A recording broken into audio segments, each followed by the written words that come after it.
That was a very surreal series in general, so they basically underperformed throughout playoffs and the last couple of weeks of the regular season. Showing strategic diversity is going to be a big thing for them coming into this season. It is indeed, and we're back into this Game 2 draft here. UP over on the blue side this time around, banning out the LeBlanc away from you. The MVP performance, can't blame them too much. Hecarim banned away again. Nunu Rek'Sai once more for Snake, so more junglers being banned out there as Amy just taking so many bullets in these drafts. It's just impressive to see the power of LeBlanc against a comp that I identified was a super hard one for him to be particularly effective against. That effectiveness was all in chipping and then taking down objectives. Powered on the kills later in the game when honestly it didn't really matter. They were just padding out his KDA. But he still played very effective LeBlanc in a meta which was supposed to be moving away from that champ. Cassiopeia banned again. We've seen quite a few Cassiopeia bans today actually. So curious to see how much play she's been having there locally in China. But Kalista banned out again by Crystal actually, or by Snake of course. So away from Crystal, but don't want to give it up on the red side, and we'll see what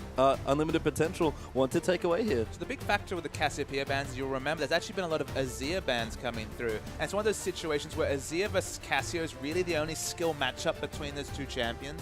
Both of them have fairly dominant matchups outside of it. So with Cassio being banned, Azir being on the table, you take the Azir. If Azir is banned and you're on the red side, you kind of have to ban Cassio, otherwise you have to deal with a lack of good Cassiopeia matchups. So it's all about the dynamic of that matchup that we saw so often in the LCK finals, for example, but there's a lot of powerful picks available. Yeah, smart stuff there. So the first pick, Azir, does come through there for Unlimited Potential, but Snake looking at a couple extra picks here. Urgot's unbanned from the last game as well. The Maokai's also been unleashed. Flandre goes straight to Maokai, and that's Urgot as well. And these are three champions that have been permanently banned basically throughout the course of today, have been the Maokai, the Urgot, and the Azir. But this is a scenario where Snake have been happy to give up one because they get two of these power picks. And Urgot is very strong against Azir, especially as he gets levels, 11, and 16 when his flash into hyperkinetic position reverser is actually a fairly large amount of distance. If you swap in that Azir into your team, especially if his ult's down, you can actually assassinate down that control mage. You can indeed. As UP considering their next few picks,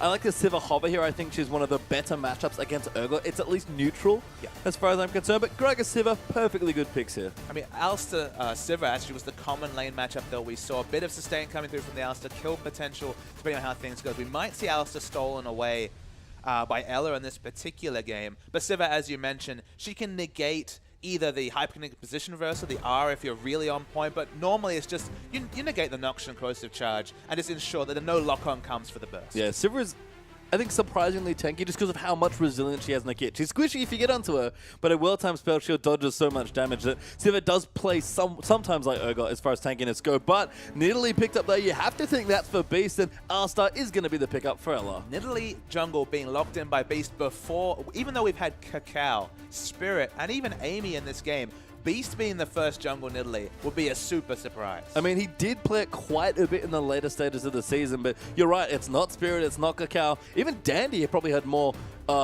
well-regarded Nidalee games at the end of the split.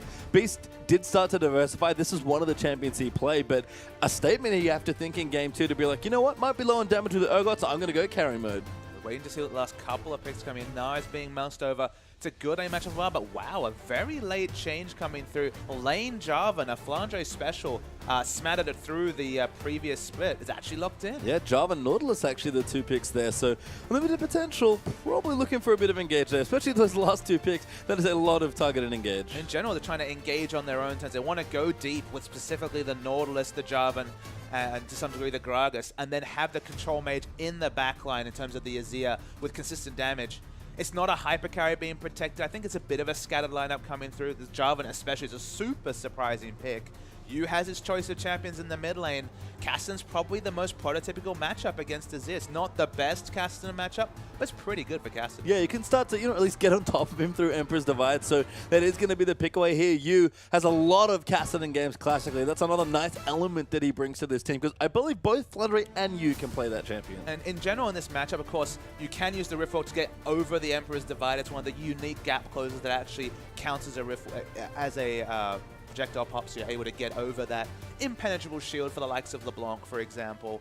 And in general, you throw out the Q, you get a couple of points into the Null Sphere, You're always going to take guaranteed trade damage from the Sand Soldiers, but it's predictable. You know, you have to be in range of it. And of course, you just throw it out, and then you just take those exit trades as you move back. It's actually fairly safe and good matchup for Cass. And a curious comp here for Snake, I have to say. We talk about UP, bit scattered there in the draft, and I do have to agree there, but very mobile, very guerrilla tactics almost. Lots of hit and run coming through for this comp. And actually, we'll look through the lineups here, starting on the top side. Long on the Jarvan there versus Flandre's Maokai. I think this will evolve into two champions with fairly low item timings in terms of being relevant. The likes of the Righteous Glory into maybe a Tiamat coming from Jarvan. Just start fighting. They're both going to be looking for fighting because they're not really about piling on the CS. Mid lane matchup's pretty good for you, but as we go through this draft, remember, they've got a Maokai, they've got a mid lane Cass, and they've got an Urgot.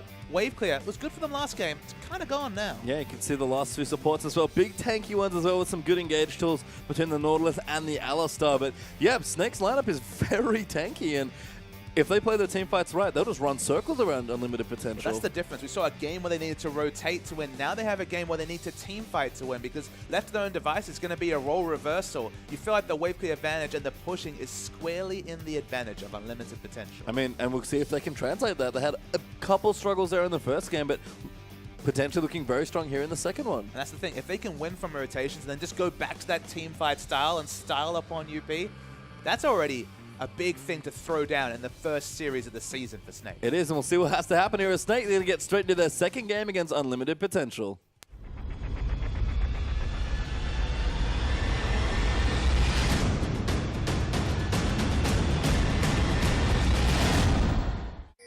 And we are under the roof for another pause here, unfortunately, as we see what we can get done here in our second game here, about 50 seconds in or so.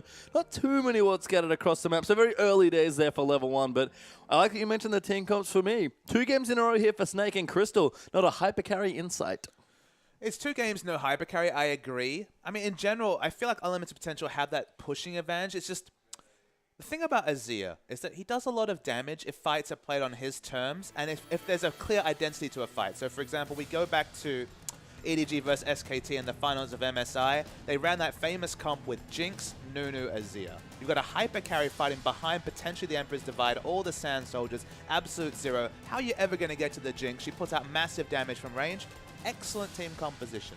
In a game like this where you have an Azir fighting with a Sivir, Sivir usually fights among a tank line or in the front of a fight, not at the back. So they're not looking to have the Azir necessarily peel for the Sivir. They've got a Gragas going to dive in and make the fight unorganized, potentially get an enemy closer to the Azir, which he doesn't really want. There's not really a core identity to the UP team. They can still win because they have so many pushing advantages, and wow, 2 games in a row, Heart has taken a massive burst of damage to start. Yeah, it doesn't die this time, but did take a big chunk and not die last time, so he'll be safe for now. Does keep his flash up, actually, is probably the biggest difference. So eating some spears here, lots of poke actually between the Maokai and the Nidalee, and this is the nice thing I like about Snake's comp. It's got good engage and disengage tools. They're fairly tanky across the board, and Nidalee's very slippery, so is Kassadin actually, so their squishier threats are hard to pin down, even though they're a bit squishier. They've just got so many good options, and for me, this comp is almost designed to dismantle Azir. Absolutely. I mean, this comp is all about diving onto Azir, like you mentioned, but even if we think about, say, Unlimited Potential engaging a fight, Jarvan's going to EQ in, Gragas going to body slam, and then use the ultimate. All this is far away from an Azir who needs to be fighting on his own terms. He wants to put down soldiers and have people try to walk through Emperor's Divide and get very depressed that they can't do that.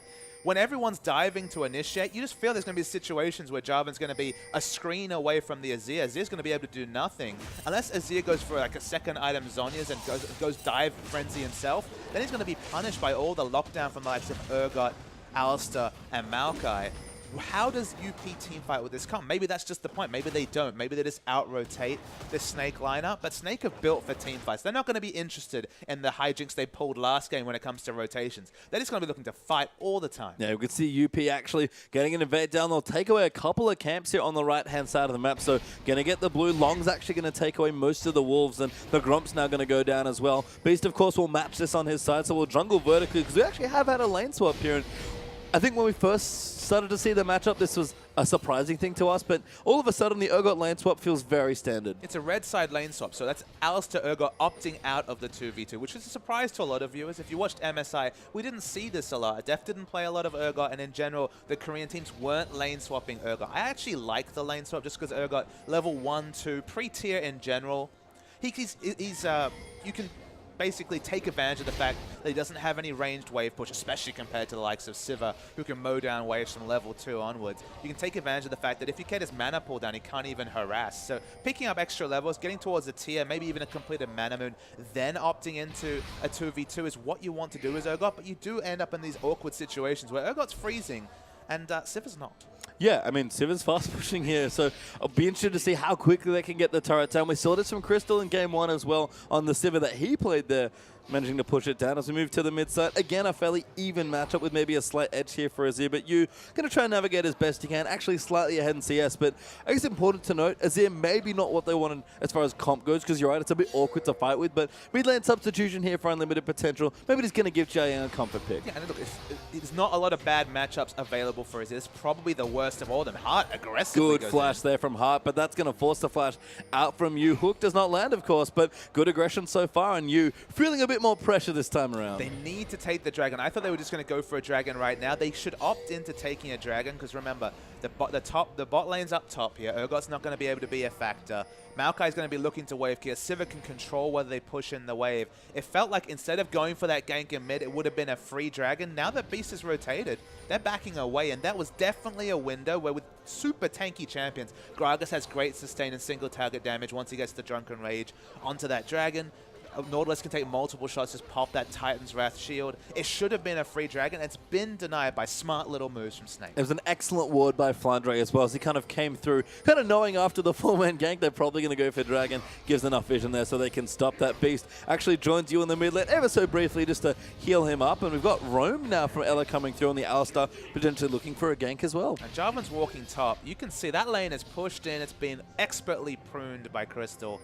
There's nothing for Jarvan in the top lane. They need to make other things happen. Dragon would have been the start of a snowball from UP, and now it's not even realistic. Yeah, and Flandre's starting to find some farm in the bottom side as well. 6 to 7 so far, so not a massive advantage or disadvantage, but Maokai, like we've said so many times in lane swaps, just so good at picking up CS from far away. Well, that's the thing. He has the big range on the sapling toss, which has very high burst. Base damage. You might even put a second point into it if you really need to. Of course, you prefer to max the Twisted Advance for longer root duration and then just the burst damage actually coming through from the percentage health. But a couple of points in it early, a couple of Doran's rings if necessary, but otherwise going to be a catalyst into an eventual Righteous Glory. Yeah, so things just fine now for Maokai. 12 to 9 actually, as long still hasn't found any CS at all, maybe just a couple straight jungle camps. Flandre not having the best time, but getting some CSN experience. And we talk about it already, Flandre, like a lot of top laners, does a lot with a little, and Flandre seems to give himself a little quite a lot. But whenever he gets Maokai, he just defaults to this champion because, I mean, Maokai's excellent champion. It's been Sin and MSI, became basically first pick, first ban because it deals with so many different things. AoE team fights, assassins like LeBlanc, all of them countered by a tanky Maokai. And he's such a great laning phase that we mentioned multiple times. Long's actually rotated to mid. He's level 3. Yeah, he's relatively clever, but you was thinking if I had a bit more mana, you'd be dead, friend. So Long, you'd be dead. Nice one. Smart rotation from Long to get a bit of CS for Jiayang. Going to return. The turret in bottom will go down there as Siva takes the first one for UP, and we'll see what Snake's response is. So this dragon's been delayed to 6 minutes. It should have been a 2.5-minute dragon when Maokai was just walking from base slowly to bottom. They could have chipped that dragon down to below half health. They're going to finally get it. It's probably too far delayed. It won't be contested in this situation, so credit to Snake for delaying this a few minutes, but this is the dragon that should always have been the result from just the vertical lane swapping for you. Yep, does belong to them. Snake have a good timer as well because they have a ward in the area. Flandre also knows that he might be getting dove here, so probably wants to back away from that potential. Good sapling there as well. We'll spot them moving through, but Flandre probably going to have to give it up, given that he doesn't even have an outer turret to walk to. No, he's got nothing to count on whatsoever. No friends, nobody on that side of the map. He's forever alone at his inner turret. I think Snake also took away the blue buff as well, because that was what Ella and Beast were doing while the dragon was going down. But Jiayang does take away the other blue there as well. So I think they traded blue buffs there, but Azir does make sure he gets one. So smart stuff from UP. That's not a big issue here. So you didn't pick up a blue buff unless it hasn't spawned yet. So it's a big pick away coming through for Jiayang. He's going to go wave clear mode, and that's been basically the story here. But will you be able to do what Punish could in the previous game and lose the shackles of mid lane and actually get around and impact the sidewalks. Well, he's got his early blasting one. You can see these trades doing a little bit better now. We see Pawn do this almost every time he plays the champion, but just getting some early power, this helps you get through what's usually a pretty rough early landing phase. It's actually usually for more wave clear, but he hasn't been maxing the force pulse. I see a turret dive. Yeah, damage coming through there. Good headbutt there onto Harp, but Sketch coming through with the damage. Beast here as well. Crystal also in there at level 7, but Amy's coming in only level 4. Flundra even teleported up at Snake, looking maybe a bit too far for a kill. Flashing forward are many people there as well. Jiang's in there. Great Emperor's Divide's going to cut them off, and that damage absolutely ridiculous. Flundra going to get aggressed on. Will be looking to be the first kill. Lives for just long enough to get first blood onto the Nautilus, but does go to Siva, and Scat going to try and find another kill, but they didn't quite get it. It looked like UP were going to come up big when you saw the Emperor's Divide. 4 members on below 400 health on the Snake side. Couldn't force the fight. It only ends up being 1-for-1. Very aggressive turret dive, as expected from this team fighting Snake comp, but they don't get any big advantages and might actually lose quite a lot of turret health in the trade. Yes, Sketch with a BF sword and a long sword actually, so we're going to do some work here. Amy pretty low in the jungle, but we'll go back and buy the next few items there. Sketch Mr. Cannon. Yeah, always a bad sign. Sketch is actually going to go back, so no turret's going to go down, but the early advantage does go to unlimited potential. Feel great empathy whenever someone misses the cannon, under no pressure. No, it's it's just sad. Nobody wants to miss a cannon. It's kind of like missing a tip as if it was just sitting there in lane. It's worth so much gold. Anyway, Long Hair actually going to freeze the wave down in the bottom side. Level 6 now for the Jarvan, so got his ultimate ready to go. Started to pick up a bit more farm. Actually ahead of Maokai now as Flundre doing the Gromp by the looks of things. So you got his Catalyst starting to build up towards his Rod of Ages, and we're going to probably go back into a bit more of a farming phase now that Dragon's not up for a couple more minutes. We haven't seen many free farm Jarvans come through. Usually they're just really starved of resources like Flundre. We alluded to in the previous games. It looks like he's working towards the Tiamat first. We've seen some Jarvans just go straight Hydra, full damage. I believe Koro played a game where he just stacked Brutalizers after he got his rushed Hydra, and they won the game. It didn't seem like the most serious effort coming through from either Koro or ADG, so always interested to see where you go with this build, because if you go too far into damage, you do a lot of burst and then you explode. Yeah, you explode quickly as well as Beast. Also level 6, not that impactful on the Nidalee, but hasn't been able to get the pressure we expect. Amy, good CS, keeping up nicely with what's a very fast clearing jungler. You, though, going to dive in, gets ulted away, but Amy's here as well. That's going to force the flash, and you, good aggression, but a nicely timed counter gank. Yeah, it was just, I mean, the Azir mechanics in general have been excellent, Xiaoyan. We already talked about the team fight where he split the team and got a lot of trade damage in with the Emperor's Divide as Azir, and then just nice mechanics coming through again. Still has his flash available, so relatively safe. Double tier is the build coming through. Sorry, double Catalyst is the build coming from Snake. Crystal?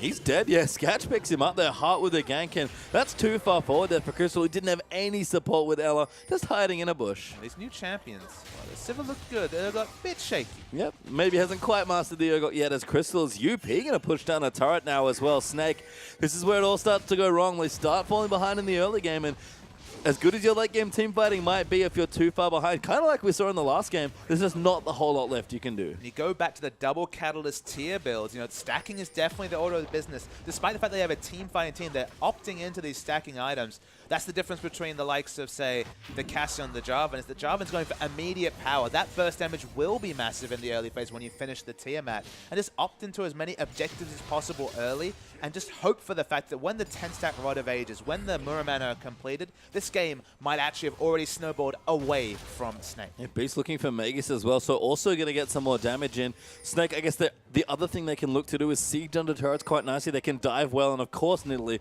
always good in the situations, but setting up small skirmishes, not that easy here, and Snake have not found them yet, especially with Azir always threatening as well. So one portion of sieging they can do, they can chuck spears, they can do a little bit of long-range turret. They got turret damage. None at all. They got no turret damage. They got an Urgot as their only ranged auto attacker alongside the Nidalee. So they definitely don't have ideal turret damage. So sieging might be an option in the late game when diving is very possible. But when it comes to sieging turrets, nothing like what UP are able to do. No, and you does have his Rod of Ages now as well. I mean, if that's the case, Beast just needs to find a way to get some pressure down because he's been out-jungled in early pressure by Amy's Gragas here. And Nidalee, normally a jungle you instantly associate with early pressure. But not really being able to go for a C2 because if he built tier, we'd be talking about 4 champions with either tier or catalyst. So it kind of felt pressure to rush the Magus. Still might opt into a later tier, but of course will stack much slower. Snake are looking for fights. This is what they've picked for. Yeah, good slow there coming through. The Nosfield will break that spell shield. Going to keep chasing through as well as Scat. Can't really get away from this with Maokai and the Kassadin chasing in as well. Going to look to pop the ulti and see if she can get away, but Scat actually does manage to escape somehow. Yeah, I mean, the extra movement speed seemed to be enough. No other cooldowns actually used, not even flash available for Scat. So a bit surreal that went through, but second dragon is spawned. UP picked up the first one. Yeah, good bit of pressure there from Snake, able to at least get them off the dragon. I agree, I'm very surprised to learn that Siva's alive, but Mana Pool not quite there yet for you, I guess, Flandre. Maybe missing some cooldowns. Snake will at least get their first dragon of the game and keep control of that objective and prevent it from snowballing away, but you still down on the bottom side trying to get tricky, but Hart, he's ready to go with his ultimate. But Hart, I know you have to feel like UP just let themselves down with the lack of warding around that dragon. So much power from the Jarvan with Brutalizer into those double AD purchases. But teleport available, but no wards to teleport on whatsoever. You can see the ultimate is going to come through. Amy's here as well. You already used his Riftwalk. They can't really do anything else now. Gragas coming in. Riftwalk does land in. Dodges the barrel there. Very nice stuff from you, but already dead to Scatchu. Gets the blue buff as well. They get the kill onto the person they want. Sivir, of course, uses blue buff very, very well to pick up farm. Didn't even have to call the Jarvan as well. Okay, it's only a kill for Dragon in the grand scheme of things, so not a big win. And Crystal's found Lungen's doing a lot of damage. Yeah, that slow coming through from the Terra Capacitor, also massive. So Crystal starting to power up. He's got actually the components of a Phage moving in, so that's the other aspect of Urgot that I guess we didn't get to see at MSI. 5.8 Black Cleaver coming in. Urgot also a beneficiary. Exactly. It's going to be a big Black Cleaver user. Just going to be able to get those lock-ons and pile on. If he ever gets an auto, just going to help what's going to be usually about 3 or 4 Qs that you get in through a standard Noxian Corrosive Charge rotation. So Armor Shred is going to be up plenty. So a supportive role, a bit awkwardly for him. No other physical damage on the team. Yeah, I mean, he's kind of plugging out all of the damage and will do quite a bit more than Urgots of old because they just don't build as tanky, but still more of a bruiser AD carry, a very weird anti-carry champion as well. Not the same hyper carries that Crystal's used to, that's for sure, as UP rotating aggressively to the top side. No tower. They're looking for kills now. The surprising thing from Urgot is that with 20% CDR, unless you have literally no CDR from runes and masteries or any other items you pick up, I mean, how do you fit in a Frozen Heart as well? That's the big question. It's usually been Frozen Heart that's been the big pickup for an Urgot. It looks like that might push him over the cap. I guess I'm not privy to what runes he's using this game, but Frozen Heart against a double AD comp, especially a Jarvan, it feels like Frozen Heart is not an optional choice here for Crystal, but the CDR cap's going to be an interesting proposition. We'll have to see what he does go for as Flandre clearing out some minions there as well in the mid side. He's actually down in the bottom, keeping the wave there as long as he can. And this is an adaptation that we saw in the last game that I actually do like from Snake. You much more proactive with his assassins about moving between the side lanes and getting an extra farm, which was not something was afforded of Baka. In fact, it is only possible because Crystal started to give up more farm. Yeah, that's a very good short explanation of what's happened this particular game. You've completed your thought well. And in general, the shackles have come off you in terms of, you compare it to Kassadin last game, Punish never got to leave the mid lane, was getting consistently pushed in. Mid turret still healthy, and Kassadin able to pick up this side lane farm. Things going well for Snake. Looking for a turret maybe as Beast comes down as well, but they'll give it up and just push the wave in instead. There's a dragon down already. Snake, of course, getting there first to equalize as Jarvan piling on the damage. Crystal farming up there as well. And we look down, unlimited potential. Couple thousand gold ahead here, about 2,000 gold up. Potentially looking to take out a last outer tower or maybe just fight. They have good item timings coming in. And that's why it's awkward that they really slipped up around Dragon. It should be a 2-dragon stack already, given their power levels, given the fact that they were going for immediate power rather than stacking choices. 2 catalysts and 2 tiers being completed by Snake. That's a lot of delayed power coming at the 30-minute mark into this game. So they need to build up as many advantages and ensure that it's trivial that these items are completed compared to just being the cornerstone of team fight victories for Snake. Yeah, we'll see if UP can take advantage of it. Like we mentioned with their comp earlier, I do like that Snake are getting some pressure down, although you in trouble once again. The Nautilus are going to come in. Does flash this time, get a bit more distance, but the hook will land immediately after the ulti. Still alive somehow as the Ignite's ticking down, but he will die to Scat. Long coming down as well, but Flandre also ported in to save his friend, but you dead in the side lane once again. again. Excellent damage calculations from UP, and they're rotating around this Cassidy very smartly. They've been able to pick up farm in other lanes. Azir's still free pushing in the mid. They draw out a teleport, and they lose nothing for it. So credit from UP. Both these teams actually using Sivir really well. They are. I mean, don't want what happened last game to happen when LeBlanc just started running away with his lane. Xiaoyang does get the mid turret as well, and Beast cannot apply any extra pressure with no one really in the area other than Ella, who would only add extra CC. So 3 turrets to 0 now, 4-1 in kills and equal on Dragons. That spear will go wide as the recall completes, and Dragon up in a minute 30. Unlimited potential looking strong for that next fight. Absolutely. 3 turrets to 0 should not be a surprise when we talked about the fact that Snake have no wave clear whatsoever outside of Maokai having good base values on his spells. They should have very healthy turrets, and they do. That's why you can see the Smite actually used here, the Rangers Trailblazer, just to keep this turret up, because unless they can chip it in the situations like this where they actually get a very rare out-rotation, these turrets should stay up a surprisingly long time for UP. Yeah, and they are as well. You can see there's Bagel there in the turret column there coming in. Dragon up in 55 seconds now there for UP, and Beast is doing decent poke damage. Snake have tools here to try and fight, but yeah. 4-0-0 Sivir, 1,600 gold ahead.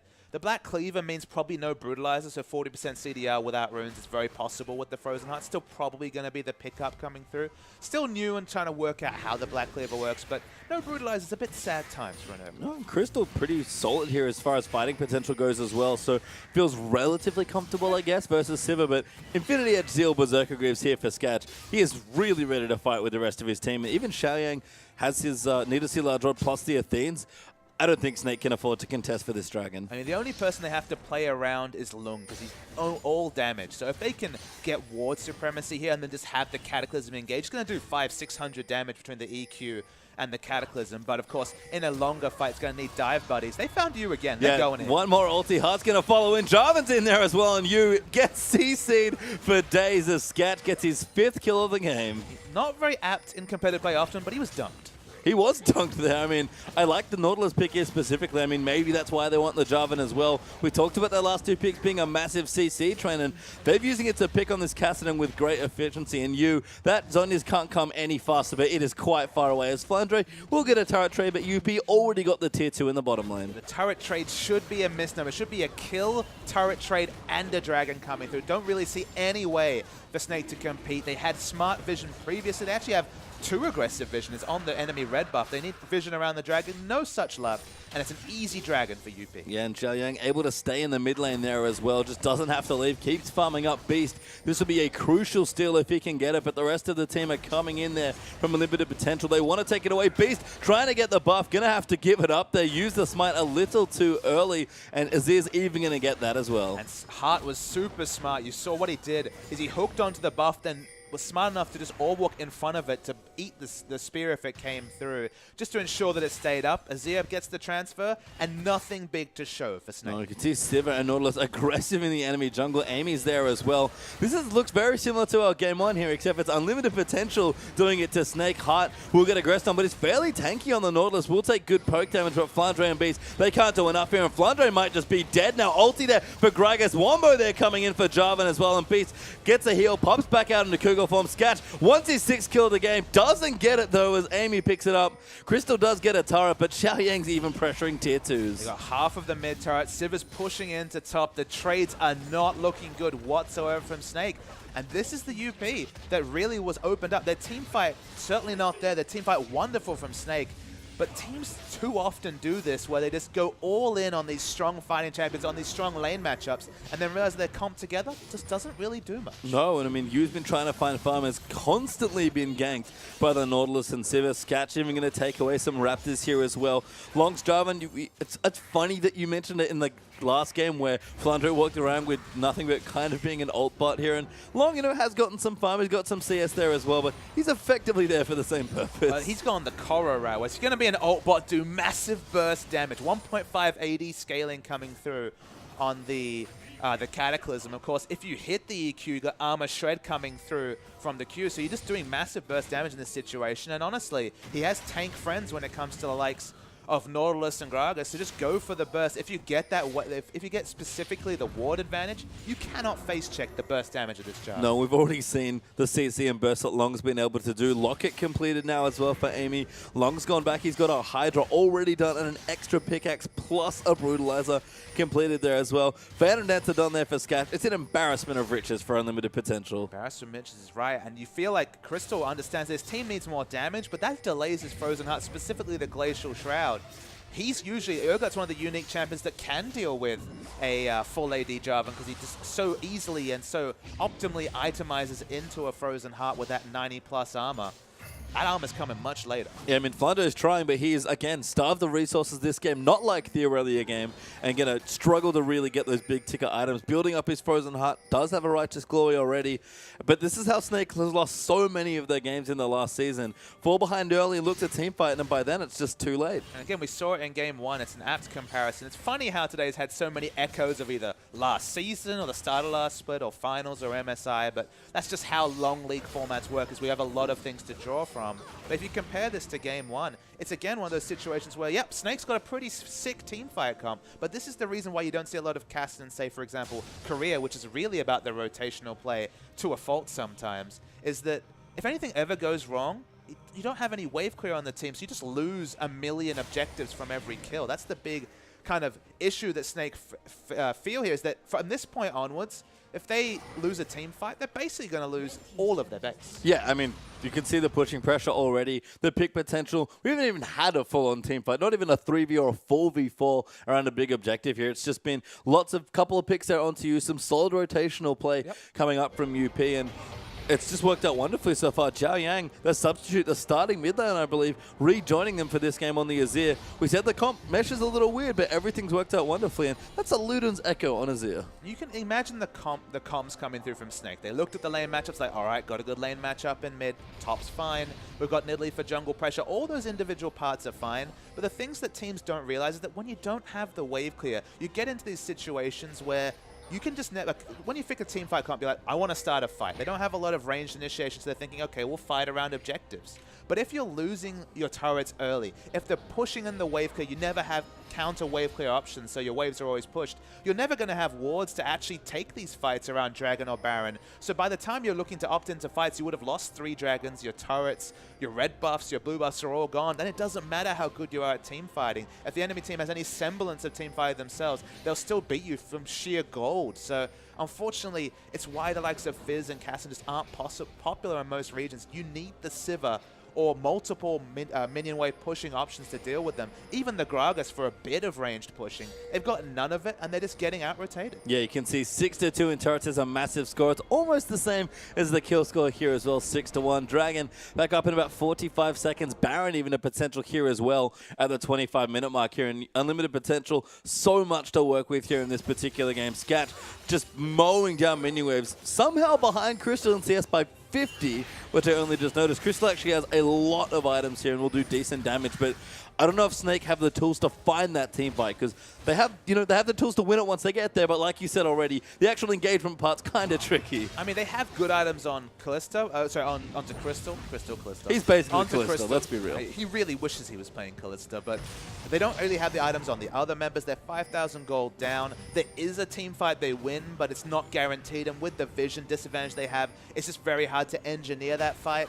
And it's just one of those situations where if they play everything really well, they might start getting back into this game. But if UP play one fight well, they'll just win the game. So that's what team comps can do for you, and it's just working really well from UP. Yeah, this is an uphill battle here for Snake, and Unlimited Potential looking good here in their second game. Get their mid laner back, and all of a sudden, a couple of adjustments here, and a Sivir pick apparently being the big deal, and they're setting up for a very nice brush gank. A very scary map. They're just forced to walk to Baron because they had no other vision. They see Zhao Yang in the mid, so they feel a little bit better that Baron's not being threatened, but Dragon is not at all a point of contention for Snake. No, we got Sketch and Amy just doing it themselves, so they'll happily two-man it at this stage of the game. Doesn't even need the smite, actually does Gragas, will just finish it up, and Sketch even turns away for the Scuttle Crab Gold instead here. They do clean out a bit of vision around Baron, but Long immediately replaces the pink ward here as well. And it's almost a reverse of the last game. UP are taking over the game much like Snake did in the first one. You need a 4-man group from Snake. The only way to get back in this game, you look at their time, it's not going to get much better this game. They've got double Zhonya's, they've got 10-stack Rod of Ages.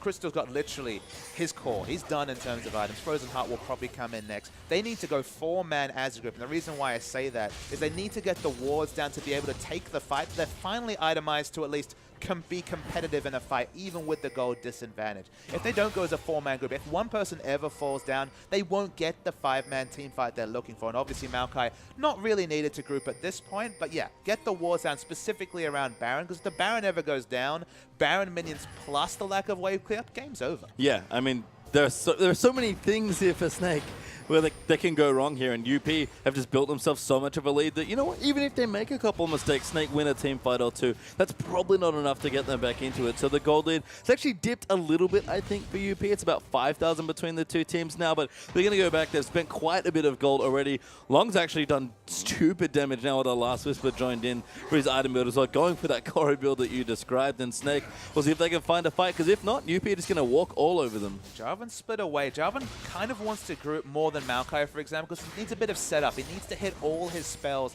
to justify the massive damage purchase. If he misses one of them, it's going to be a bit like when Cassiopeia drops, for example, the poison, or Draven drops an axe. You need to hit all those spells to justify the full AD Jarvan. That's why he's teleported in already. Yeah, Long's actually using the Sivir ult to ride in as well, but Crystal trying to get away. No such luck. There is 5 members descend upon him. Swaps Long away there, tries to get some extra resist, but it's not nearly enough with all that damage, and Crystal gets picked off. Smart moves by Ela. They're trying to clear out as many pink wards as possible around this Baron, because they understand this Baron, it's going to go down fast. I mean, they might get a turret here, but the Baron has started now. UP going to walk onto it. Snake have to respond here. Flandre does have a teleport. Beast can try and poke them off here, but this will be a very difficult task here to try and contest. And Flandre, he's coming in, but I don't think he can do it. They're going to need good communication. Baron's very Beast low. goes in, he steals the Baron, does go down, but can UP get any more kills? Ela will move Long away there. He has his ulti, is going to use it. Great pulverized flash to disengage as well. And Snake, it needed a miracle, but they just got one. Yeah, miracle steal coming through from Beast. Gets the Baron. Never should have happened. Didn't have wards over that ridge as far as I can tell. Only towards the top side of Baron rather than the bottom side where there were good defensive wards from Snake. Steal away the Baron, and suddenly the lack of wave clear is not as relevant when you got the Baron buff minions pushing in. It does not, but I think unfortunately for Snake, the only thing this buys them apart from a good chunk of gold is time. That's time to farm the Kassadin, time to get a few more items, and maybe then look for the team fight, because even with the Baron up minions, I don't know if they fancy grouping up here. I think they have to group up. That's the thing, is that their only win condition is team fight wins. They've bought enough time to get the items to start to... Maybe they'll be able to pick up CS more safely because, of course, they've got the Baron buff minions. You don't really want to opt into skirmishes even, 2v2. Even if you have a couple of extra items, the Baron buff minions will equalize a lot of those advantages. If they're only looking to fight, if that's their only real way to win, of course, their team fight completely outmatches UP. We already mentioned that UP's team fight is very scattered when it comes to Azir fighting in the back lines and everyone else in the front. And Azir mostly going to be able to not affect whatever target, for example, Jarvan EQ Cataclysms onto.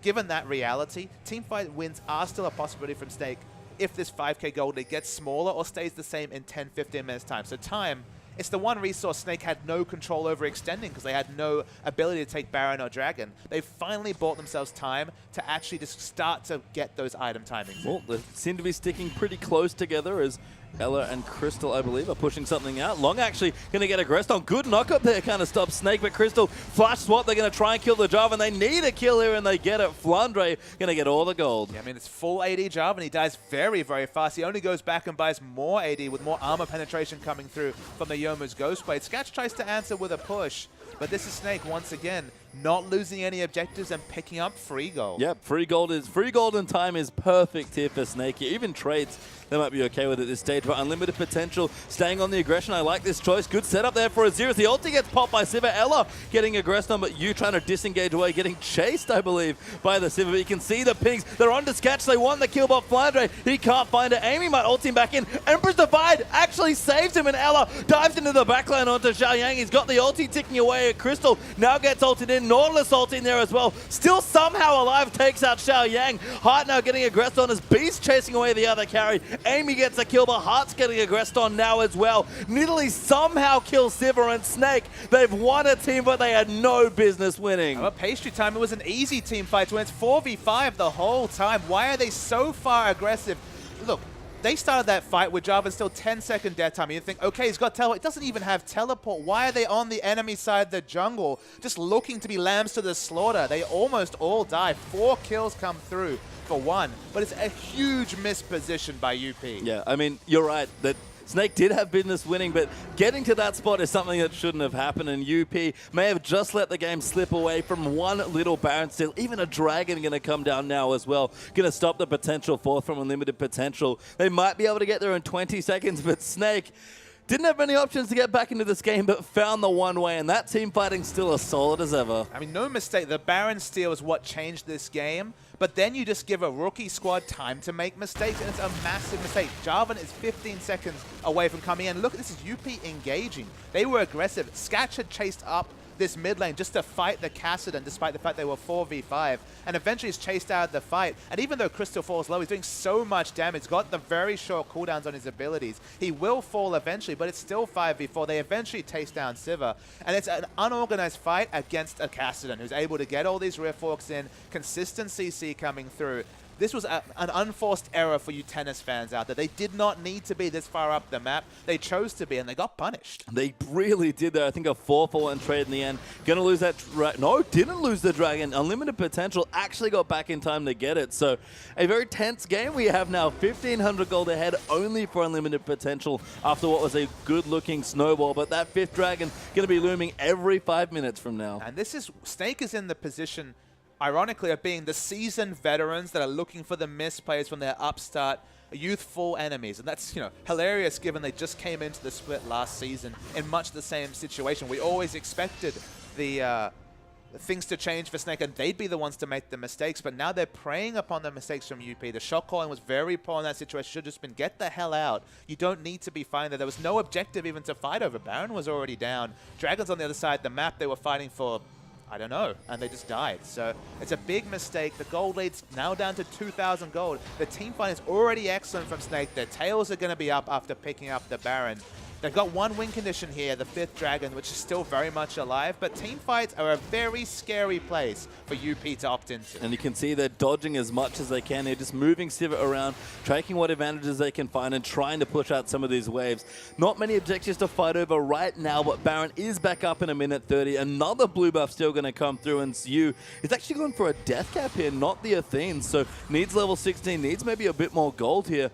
It's an interesting build. It's very burst heavy here from Kassadin. I think I like the burst damage because although Jarvan's gone full damage, realistically you want to take down either Zhayang or Sketch at the start of a fight. One rotation of spells is going to be doing over 50% of the health of any of those people. So go full burst and just rely on... Oh my goodness. Crystal's damage is not messing about. Flandre going to dive in as well. Yu goes around and Crystal gets the kill. Zonya's this pop there. They're going to chase in onto Sketch. Amy gets disengaged from Crystal. Dives in massive there with Flandre. Long's going to try and come around as well, but Sketch is getting completely zoned out of the fight. Beast takes her Amy. Flandre still running them out. Long's going to die here as well, and that's 3-0 already. Make it 4 as Sketch going to eat a sapling and dies to a Nidalee trap of all things, and Hart getting chased down. Might just get away as he gets slowed there by Kassadin, but Snake 4 clean kills this time, and Beast, he is not stopping there as Hart. Going to keep getting chased down. Some good mechanics there, but the last kill does go to Kassadin. The rookie mistakes will give away what should have been a certain victory for Unlimited Potential. The game won't end now, but these team fights are only going to continue to go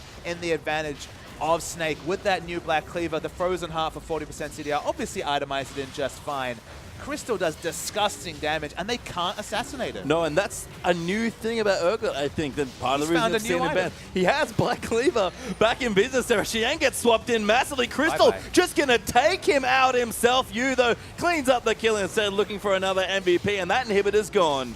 It's crazy to think that one steal changes the fate of the game. Crystal will die. Does go down. Ella comes in. Flandre's found his way back into the fight. They want Long, apparently, is used zoning out Sketch as well. Dives in too aggressive, though. That's the kill for Sivir. Beast also dove into the turret, but Flandre just trying to keep alive. Beast goes down, and all of a sudden, it's just the tanks here left for Snake. Flandre gets ulted up there. Sketch is quite low. He's got to be careful. Ella activates his ultimate, trying to find a target, but Flandre don't think he can get away from this one. Skats gets another kill. Flandre will die as well for the last one. And the ace this time for UP. Man, this game is such a seesaw. I pronounced their death too early and over. Oh my god, Baron's up. It was a big overextension from Yu in particular. He didn't need to be turret diving the Sivir. Got stunned and died under turret. It's going to be a free Baron coming through from UP. 5th Dragon also. They pile on both advantages. Even with all the team fighting in the world, Snake might just lose to minion pressure. Yep, Zhao Yang alive as well after getting picked off, able to get the Baron buff as well. Now going to shove out the top side of the map. Snake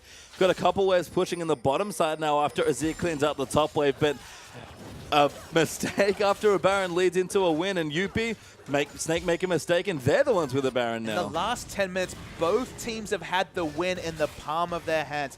4 kills to 1. One person getting picked off. UP overextended and gave away 4 free kills and wrestled control in this game back to the team fighting combo coming through from Snake. Snake will continue to win team fights. It's just team fights might not become a required point of victory for UP, even with their scattered team fight comp. If they pick up the 5th Dragon to go along with the Baron, there's no wave clear on the Snake side. They'll just get pushed in by all the minion pressure, and UP should be able to engineer a win. So seesaw game, slightly in the advantage of UP now, but they make one mistake against this Urgot. If someone gets picked off, UP will lose a fight. Yeah, Dragon up in a minute now as well. Less than actually as Snake trying to set something up here in the brush. Is going to be very important. Yeah, let's pay attention to Sketch. It does have it ready to go, but no vision just yet here in the area. U acting delicious down in the bottom lane, trying to bait them towards something, but UP, yeah, they haven't gone for it yet. The red buff's a good takeaway there, but Crystal and Flandre really committing to this brush camp here. Well, they just expect that UP will want to set up vision 30 seconds, 1 minute before. Very solid assumption, but you can see the very smart backpings, presumably from Hart, who does a lot of the shot calling for this team. They realize they have no business getting anywhere near this dragon unless they have a plan, and specifically unless they hit that scrying ult. There's 3 saplings in that brush as well on top of a pink cord. Shaco box style. Yeah, Flandre even trying to assassinate someone. I mean, the response here is good. If you can't see them, push through the lanes. You'll find them eventually. Snake is starting to lose some pressure on these turrets, and they're committed so hard to keeping this dragon away that they might just lose their base. Really good rotation coming through. It's only going to be the 2nd dragon. No win there whatsoever. I don't understand why they're even doing damage. They're going to lose at minimum 2 inhibitors. They have to take it, though, because they can't give it away to UP. It's a really poor position to be in. It's bad choices either way here. Inhibitor's going to fall in the mid, though. Top side might even fall as well. Flandre's actually gone in, but that's too much damage. He goes down almost instantly as he falls to Sketch. Next inhib's going to fall as well, and Snake have lost almost everything. Yeah, that's 2 inhibitors down. The poke's nice onto Jiang, but from what looked like an unassailable victory point, UP, they've got 2 inhibitors down. I'm not going to say either way, but man, things are looking good for them. Snake going to have to pull out one hell of a team fight here if they want to take this out 4v5. And without Flandre, one of their best team fighters there in their big initiator, they'll force UP out of the base, but for how much longer? Because these super minions are going to start doing massive damage. Looks like they're going to back away. Maybe they want to go spend some gold. There's a huge minion wave in the bottom lane. This blue buff's been stolen away so much, it might be as well be UP's 2nd blue buff, given all the steals that have come through. The Cassidy has come up big in a couple of fights, but again, the weaknesses start to come through now that he just doesn't have the wave clear really needed to try and keep them in this game. I mean, you mentioned it already, pretty much at the top of this game, Papa. Snake don't really have lots of wave clear, and super minions are fairly good at pushing you in. Exactly. It's almost a 5-man versus PvE action just to stay in this game. And that's the issue, is that team fighting's not wonderful for UP. We already mentioned how scattered they are. But when you've got so many other variables to think about, whether it's the 5th dragon, the next Baron, the fact that you have 2 inhibitors down and super minions pushing in, you play optimally, Snake, and win a fight, or you just lose. Why does Long have an Infinity Edge? I just noticed I was looking through some of the builds. Because it goes with the crit from his Youmuu's Ghost Blade, of course, pastry time. Let me tell you, he gets onto a target, especially someone squishy like Beast, they are going to blow up when that Jarvan goes in. It's hilarious that in a game where literally he has 1 target to go on because it's Urgot, he's still going full AD. He even went for the Infinity Edge. You could get a lot of defense for 3,800. You can, but Long wants to do more damage here, trusts in his team and the way they fight, I guess, and just wants to dive in and be aggressive. Snake already struggling with the super minions. The build might not matter here for Jarvan. Snake has done a very smart job of actually pruning the minion waves in other lanes, so they actually could have taken a fight without losing a Nexus turret. Now it's starting to push in, and the good choices get few and far between for Snake. Good patience there from UP, actually waiting as Amy takes good damage. Their Crystal, again, is not messing around with these Qs. They do so much damage, but they need to set up the right fight, get onto the priority targets here, and right now they're worried about their base just getting crushed by minions. And that's the thing, there should be no right fight. When you have no wave clear, there should be no time where they don't get punished, whatever happens. in the next 2 They minutes. have to go very, very soon if they want to fight. And I think giving up this turret might spell the end. Sketch almost eats a Q, actually eats the E. Yeah, Spell Shield's not good. Amy goes in. Crystal actually gets out of the way, but Finder's going to dive right into the front line there. Yu trying to go into the backside, activates his Zonya. Sketch gets chunked to half health. Yu going to try and go back in. Ella, good defense there, going to run up with the EQ combo though as Flandre moves around. He's taken too low. Crystal somehow kills Long in the front line as Snake maybe look to re-engage, but those minions right onto the Nexus turrets. Right, they're going to try and back away. They take one kill, but this should not be the end of the push coming through from Sivir and the Baron up UP. They want to keep pushing. No, Baron buffs one way. Just a visual bug in that situation. Heart is absolutely massive on literally the Nautilus. And figuratively. He's got so much health. Elixir of Iron ticking away as well. Flash Hook actually going to find it onto Crystal. That's a good target. Scat gets swapped back in, but pops his QSS. Xiao Yang's in the mid there as well, but Snake coming back in. Flandre moves forward. A good Empress Divide zone to Ella, but Flandre dives into the middle of 4. Gets a 4-man knock-up as well, but they don't have enough. There's Yu back. That's the damage they need, but Azir gets the double kill. Snake still fighting there as Yu. Just can't do anything with all the damage. Azir rips through people, gets himself a quadra kill, and Flandre alive somehow still would be the Penta, but UP, they'll take the game instead. Wow, so much damage. Finally a fight on Azir's terms. They kept diving in, they kept accepting it, and those Sand Soldiers melted everyone on the side of Snake. And Snake, we've said it, they'll team fight well at almost any point in the game, but when they fall too far behind, it doesn't matter how good you are. Flandre gonna try and save the base, but I think it's a foregone conclusion. Unlimited potential will take the second game, and Snake, after a dominating game 1, just kind of fall over and die. UP played so well in game 2. And it was the best of new Snake and the worst of old Snake in one series, Pastry Time. UP steal away a win. Remember, Snake basically had a formality to finish the game. You went too aggressive on his turret dive, died. They lost all that pressure. They gave up a Baron and a 5th Dragon. And the game ended from there. Yeah, and hard to think that a new LSPL team coming through would take a game off a team that's, as strong and honestly as breakout as Snake from last season. But props to them and Snake. We talk about their problems still surfacing there. I think after the last split, this is a very fitting way for them to start. And look, the unique thing that we can say about Unlimited Potential compared to Snake, we talked about all the similarities. Big difference. You've got Heart on this team, 28 years old, played at the highest level, played, gone to Worlds, won OGN finals, played in 2 OGN finals. The shot calling to not go in and get greedy around that 5th Dragon was what won them that game. When they realized they didn't have any vision, any way to get onto that 5th Dragon, they sent Jarvan to the top, they pinged onto that inhibitor turret in the mid lane, took 2 inhibitors for free, basically. I mean, Snake had to, as you mentioned, pick up that the dragon buff. Otherwise, they would have just backed away after picking up a turret and picked up the 5th dragon as well. That was veteran shot calling, and that's what won them the game. I mean, yeah, shot calling kind of messed up both teams at different points in the game, you have to think, but it was UP that actually got there in the end. Absolutely, and it's just smart play. Good aggressive shot calling. They made the one big mistake taking that fight 4v5, but the other turnaround, the smart rotation to take those 2 inhibitors, good play. Yeah, and after a crazy game, we actually have a replay from that last team fight, I believe. So, as we said, it was pretty insane. No replay, unfortunately. Sorry, missed that one up there. But we're going to go to a quick break, and when we return, our 3rd match of the evening will be here.